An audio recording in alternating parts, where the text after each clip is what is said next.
Saitaki Sri Krishna Makki Makurani, Kuraton Kauzay, Mayambung Balaram Nasu, Kuraton Mingongnay, Nauringay Matamda, Makoy Ahum Loynay, Koina Bon Chatminay, Sanaminay, Noong Maginumit Amani, Suklaba Bon Amagi Manungda, Makoy Ahum, Ahingi Matam Oiraduna, Tangay Fadana Ahingdu, Bondugi Manungda, Lekpatarami, Asumna Kanay, Suklaba Bondugi Manungda, Kudong Tiba Toktana Bagidamag, Mi Amana Sangba, Ani Amana Tumba. Ahingdugi Pungza, Mari Sangnaba Haiduna, Kaidok Narami, Hainabagi Matung Inna, Ahanba Oina, Saitaki na Sangba, Sri Krishna Amasung Balaram na Tumba Tarami. Sri Krishna Amasung Balaram, Waraduna Ahingdu, Nungay na Tumtakre, Ahingi Amamba, Suklaba, Bondugi Siklaba Tanjadugi Kudong Saba Lauraga, Piklabatin Masa Amagi Saktam Nauraduna, Asaw Bahayba, Maya Aduna, Saitaki Buyenglaga, Asumna Hairaki. Mahasoy, nang nawana sanglaga, makoy anina, nungay na tumduna layre. Nang si kayada pangkrabano. Kanaroy, makoy anisina tumlingay sida, ay chazarage. Kari haybagay. Wafam si Tarvata, Saitaki, Mamid Ikana, Tilmasaduta, Hayrami. Kari, ay nasangliba miyoy anisibu, nang nasarage hayba. Nang aybu kanano kangbra, nang giapaba oiroy, tuna magchatkro, asum na hayrami. Wahaysingsi hektavada, Piklabatil Masadudi, Hanadagi Saruk Ani Hena, Sauba Hengalaklammi, Aduga Noklaga, Tawa Isa Sadana, Hanagi Wahidumag Hayrami, Saitaki na Hanadagi Hena Asauba Utlaga, Mabu Karem Naraga, Hayraki. Ay, nang gumatin masama na, Saitaki Aibu, Singabasari, nang ngasidi, Aigi Kutta, Aroibo Oreganido. Asum na Hayraga, akan ba wahay na sayrami. Asum na ngayhag, away akum taong narami, Saitaki na asawba utpa wahi wangang kudingi, Piglam libatil masadu, asum sawba hengalaki. Saitaki ang agpapawrami, Hariba matam asidi, Saitaki gimatam loygadaba, Pung amarom watli, Makoy animag angam tanarami, Amana amabu, taway usinaraktre, Mamay tangdadi makoy anidu kutok nare, Matamdugi sa nabi matung inadi, Makoy ani mal taong narami. Amana amabu laksa bangam naramde. Mamay tangdadi Saitaki na sauba hengatluwana, Tildugi saktamduna, Mapanggal kan ba henkibadagi, Saitaki bu laksa na taurakle. Masadu paira duna, lak tuna lang thorakle. Wabana suloyre, Mamay mamit ipom-pomle. Masagi mapam kayada su asok apan nangle. Til masadugi saiteng pangbada, Saitaki wabana kam tengle. Matam na asumhaw kiwana, Saitaki gi sangbagi matam loyreduna, Sri Krishna amasung Balaram mitkap thorakle. Makoy ani hagwalagpa matamdadi, ngasaygi tilgi saktam loramba asaw bahayba, masak udaba tildudi, sway mangkre. Mathangda Saitaki, Sri Krishna amuk hana tumthare, Balaram gi pali taraduna amuk sangba haure. Pungza anirom gi matungda, ngasaygi til masadumag, Balaram gi mamangda thoraklammi. Aduga Balaramda hayrami. Nahak na sangliba misak anisi, Aingonda piyo, ay sarage. Adu oirabadi, ay nangbu kanbigani asum na hayrami.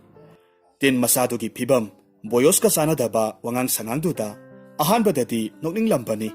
Adubo magi taway waway daba matawduda, kang saw na Balaram na hayrami. Hay til masa, nang nasu ay bu usit taway daba, na tuwaydu mangning drabadi, mapamsi tatuktu na tuna yang na senkro. Natrabadi, ay gikuta na hak, pran mang batare. Wahay si hayba loy fatringay, Tildu asawba pibam amada onthoraklammi. Hayra ay giwa indrabadi na hak, awabatagani. Asumna sinda pagdanarambadagi, Til amasung Balaramdu, akan balan taunarami. Ahingi achikpa matam aduda, anidu akiba maongda mal taunarami. Adubo angakpani, Baladiyaba na makantitok na saururaba aduda, Til masa adugi sakti hengalaklammi. Mamay tangdadi, Baladiyabadu tilgi makutta may tirami. Mamay mamit masapom na mag sokpagidakpam layrammi. Anidu namnaba yaba namnare, Amana amabu laksaba ngamnadragasu, Til aduna laksilagpadagidi, Baladiyabadu kangba ngamdre. Baladiyabagi matam hawkiduna, Tumliba Saitaki amasung Sri Krishna mitkap thoraklammi. Tanja aduda tilgi saktamdusu mangkirammi. Baladebasu waraduna, karisu haidana Saitakiga amuk tumkre.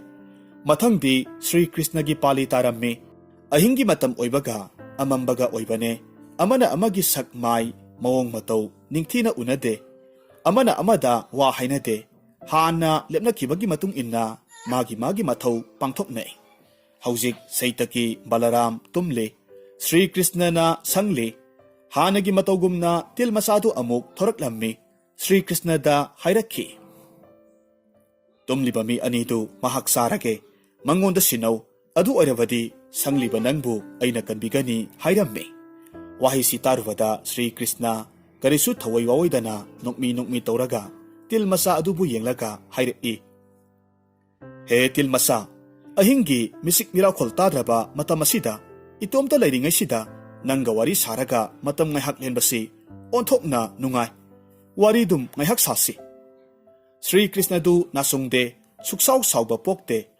ꯃꯍꯥꯛꯅ ꯁꯥꯎꯗꯕꯅꯤꯅ ꯇꯤꯜ ꯃꯆꯥꯗꯨ ꯃꯥꯒꯤ ꯍꯥꯟꯅꯒꯤ ꯐꯤꯕꯝꯗꯨꯗ ꯑꯗꯨꯝ ꯂꯩꯔꯦ꯫ ꯁꯥꯎꯕ ꯍꯦꯟꯒꯠꯇ꯭ꯔꯦ꯫ ꯄꯨꯡ 4ꯒꯤ ꯃꯇꯝ ꯁ꯭ꯔꯤ ꯀ꯭ꯔꯤꯁꯅꯅ ꯁꯪꯒꯗꯕꯅꯤ꯫ ꯃꯗꯨꯗ ꯃꯇꯣꯝꯇ ꯂꯩꯕ ꯇꯟꯕꯗꯒꯤ ꯇꯤꯜ ꯃꯆꯥ ꯑꯗꯨꯗ ꯌꯥꯝꯅ ꯆꯝꯅ ꯋꯥꯔꯤ ꯈꯔ ꯁꯥꯅꯈꯤ꯫ ಶ್ರೀ ಕೃಷ್ಣನ ತಿಲ್ಮಸಾದುಬು ಯೆಂಗ್ಲಗ ಮಹಾಸೋಯ್ ನಹಾಕ್ಪು ಕನಾನೋ ಕರಿಗಿದಮಕ್ ಮಫಂಸಿದ ಲಾಕ್ಲಿಬನೋ ನಹಾಕಿ ಪರಿಸೋಯ್ ಸೇಂಗ್ನ ಹಾಯು ಹಾಯ್ನ ಹಂಗ್ಲಮ್ಮಿ ಮೆಂಗ್ಲಬ ಥೋಟ್ಲಬ ವಹಿಸಿಂಗ್ದು ತಾರುಬದ ತಿಲ್ಮಸಾದುದಿ ಹೈನದಬಿ ಹೈಬದು ಒಯ್ರಮ್ಮಿ ಹಂದಕ್ತಿ ಮಹಾಕ್ ಹಾನಗಿ ಮತೌದು ಒಯ್ದ್ರೆ ಮರಮ್ದಿ ಶ್ರೀ ಕೃಷ್ಣದಿ ಕರಿಸು ಅಸಾವ್ಬ ವಹಿವತ ಅಮತಸು ಸಿಜಿನಖಿದೆ ತಿಲ್ಮಸಾದುಗಿ ಹೈನಬಿದಿ ಮಾನ ಹೈರುಬ ವಹಿ ಖುದಿಂಗಿ ಅಸಾವ್ಬ ಸಕ್ತಂ ಒಯ್ರಕ್ಪದುನಿ ಮಹಾಕ್ನ ಪಾಂಬಿಬಸಿ ಮರಮ್ದಿ ಮಾಗ ನಕ್ನರುಬ ಮಿಸಕ್ ಅದುನ ಹೇನ ಹೇನ ಸಾವ್ರಬದಿ ತಿಲ್ದುಗಿ ಮಸಾದು ಸಾವ್ಬ ನೋಯ್ಬ ಹೇಲೆ ಮಾಗಿ ಸಾನನಬ ಚಿಂಜಾಕ್ ಖುದಕ್ ಅದುದ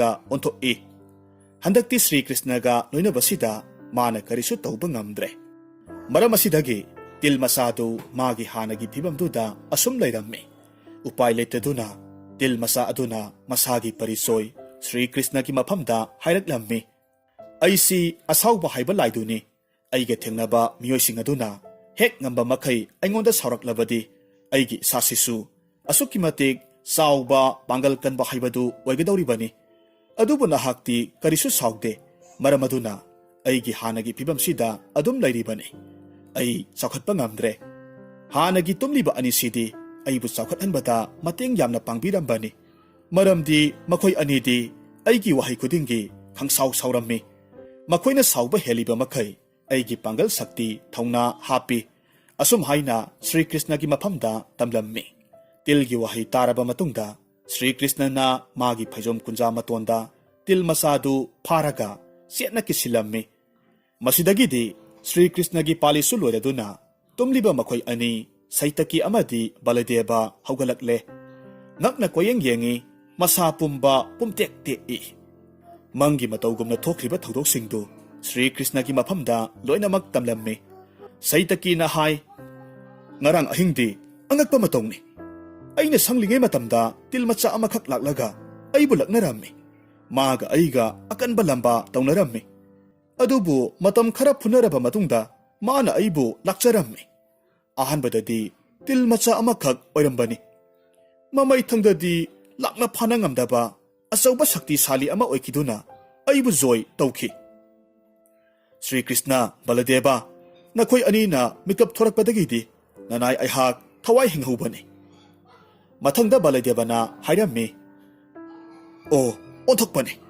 mapangal kankhada Baladeva aibusu pikhraba til masa aduna khanghaudana khangchau chakhalakpadagi aibusu maithiba piramlibani मखोय अहुम असुमना ngang na saknari Sri Krishna na til masadu ki maong matau karam tawbage aina phajillaga thamliba til masa asiga manabra asum haiduna phaijom kunja manungdagi til masadu tawthoraklammi मखोय ani ki mamangda puthoklammi saitaki amasung balaram मखोय animak ngakpana kham thenglammi mani ngarang ahingi lakna phanaba ngamdaba til masadu ni saitaki amasung balaram na matau karamna tin masa adu phajinbage karigino mana khangchau chawkribagi maram singdu Sri Krishna gi mafamdagi taninglammi Sri Krishna na mayamba balaram makhuraton saitaki gi mafamda til masadu gi maramda sugaina hairammi til masa ama oina asauba kauba aduna सायोनबा अंगक्पा जीबा अमगी मओंगनी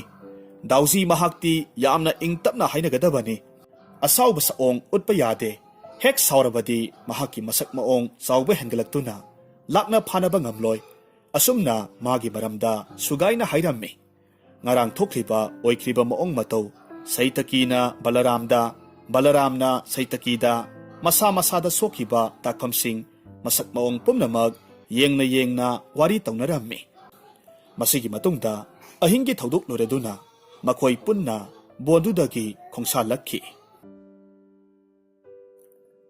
haujik amuk taminarasi Bharat की फुंगावारी सामू की मपो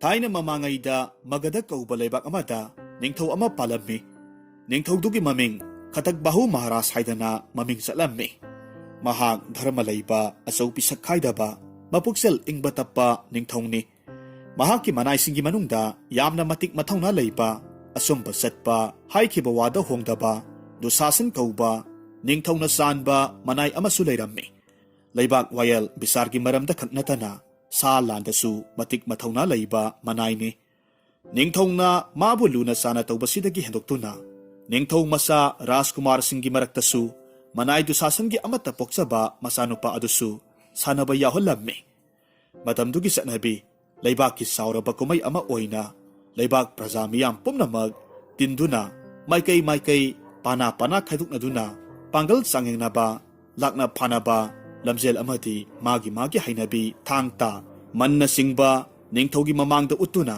ख्वाइदगी मिथोय मिहेनबा मीबु फमथोन पीबा मना मथुम पीदुना लैबाक मियाम ममांगदा मसक ताक्तुना इकाई खुमनराम्मी लैबाक निंगथौ प्रजा मियाम पुन्ना तिल्लबा मतमदुगी सनबी अमा ओइना निंगथौ मसासिंग अदुना निंगथीना लैतेंगलाबा सामू अमगी मथक्ता तोंगहंदुना कोइना चलगा प्रजा मियाम ममांगदा मसक ताक्लम्मी मफमदुदा दिल्लीबा मियामना मखोइगी तुंगी निंगथौ ओइगदबा मजा इबुंगोसिंग अदुबु मसक खंदुकनबगी तंजा अमसु मदुना यामना लाइना खंगहनबगी तंजा पिरम्मी अदुगुमलबा लेबा कुमैदुदा निंगथौ मसासिंग अदुगी मरक्ता मनाई दुशासनगी मसा अदुसु सामू मथक्ता तोंगबा यावरम्मी सही की ओइना पांथोकपा थौरम ओइबना निंगथौ मसासिंग अदुदी हामू हानगी मतौगुम करिसु थौसादना मागी फमफम लांगदा फमलम्मी लेंगदना अदुमक सामू मथक्ता तोंगलगा चलम्मी दुशासनगी मसा अदुदी ममाना हेक पोकपदगी सामू तोंग्रिबा अंगांग ओइबनिना अहानबगा तोंगबा ओइरे लैबाक मियाम सोना तिल्लबा मतौदु उरुबदा हराउ मथोय काखिबना माना तोंग्लिबसी सामूगी मथक्तनी हाइबा काउख्र माले मसा मथंता सामू मथक्ता सोंग फंदुना हाइफम खंगदना हराउ मलुबदगी सामू मथक्तगी तादुना लैमाइदा यैसिल्लम्मी लाइकटनबा ngamdana angang प्राणदु थाख्रे नौरिबा अंगांगनी महाकी मपोक लोइद्री लमखांगदा खुदोंथिबा थौदोकना पुंसि लोमखिबानी मथंगी मपोकता माना सामू तोंजबा पामजखिबा हराउजखिबा मदुमकना मथंगी मपोकता महाक्सी सामू ओइना पुकलम्मी मतमदुगी सिंहली हाइना कौबा लेबाक अदुगी निंगथौगी सामू ओइना पुकलम्मी हारिबा सामू असिदी ताइबंग मीना ओनबनिना हाइनिंगाई लेतना सिंगी सामू सिगी लौसिंग सिंगबा मागी मरमचत लोइनबा नुंगाइबा मरम कयासिदगी निंगथौ अमना निंगथौ अमगी मफमदगी सना मुद्रा लिसिंग मागी ममल ओइना पिनदुना लैबाक अमदगी लैबाक अमदा लाना योनराम्मी लैबा ngamdaba निंगथौना मागी मगुन ताबदा कलक्पा पोक्से सामूसी अहल ओइरक्लबा मतमदा माना लैरिबा लैबाक अदुगी ख्वाइदगी साउबा श्री हरि मंदिर अमदा लैबाक तुगी निंगथौना नोंगमगी श्री हरि दर्शन चटपा मतमदा अहानबददी सामू तोंगदुना मतम खरा चटलमदगी ममै थंगददी सामूगी मतुंग इंदुना निंगथौ अदु फाउबा लाई खुरुंबा चटलम्मी सामू अदुना यामना हाइसिंगना पुजागी हैरांग लेरांग मनातोना थी पुजागी पोलम पुरदुना श्री हरिगी थौगल नोंगमता लेप्पा लेतना तौरम्मी खुदक कुंदुना नोंगमगी पुजा मतम कायदना लाइगी थौगल यावरम्मी ममै थंगददी मागी अरोइबा मतम लाक्लबदा लैबाकी निंगथौना मागी दमक येंगबा याबा अमाइबा हिदाक लांथक सुना थारबा फावबदसु उपाय लेत्रे खंगलबदा सामू अदुगी दमकता लैबाक मियामना मागी आत्माना लैरिङै मतमदा मागीदमक याइफनबगीदमक श्रीमद भगवतना सिंबा ताहनबिदुना सामुदुगी आत्मादु मुक्ति फंगनबिखि।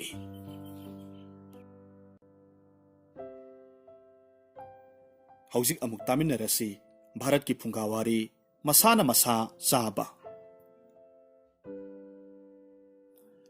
थाइना ममांगैदा सही कयागी ममांगदा भारत वर्षदा निंगथौ अमा पालम्मि। हारिबा निंगथौसी अंगकपनि। मागुम्बा निंगथौ अमत्ता लैबाक कयादा थेंगनद्रि। महाक्सी हेक पोलकपदगी सिरबा फाउबदसु अतोपदा दान तौबा मीबु पिजा पिथक तौबा खक तौखिद्रिबा निंगथौ अमानि। मसाना मसाबु थाक वांगना खंजबा अइना निंगथौनि पुम्नमक्तगी अथोइबानि। करिगुम्बा अनौबा अरु अहेन फिजत लैतेंग साना थकनबा पोलम हिरम खुतिंगमक्ता अइगी ओइफम थोइ अइतगिनि खनबा निंगथौनि। लैबाकी निंगथौ अमा ओइना जैगा धर्म कर्म अमतसु तौदे। पुइनगी मरमदा अफबा थौरम अमतदा मपुकनिंग संगलमदे। मसागी नुंगाइनबा मातगी खनबा निंगथौनि। सुपनगी मागी हाइबबु जोगगी शक्तिना स्वर्गलोक फंगबा असितनी माना पामजरिबसी। मतमना कनाबु ngairamba तौदना असुम हौखिबना हौजिक निंगथौ असिगी पुंसिगी मतम लोइसिलक्लम्मि। मागी अरोइबा मतम लाक्लबदा जोगगी शक्तिना मागी आत्मादु ब्रह्मलोक पांखिरम्मि।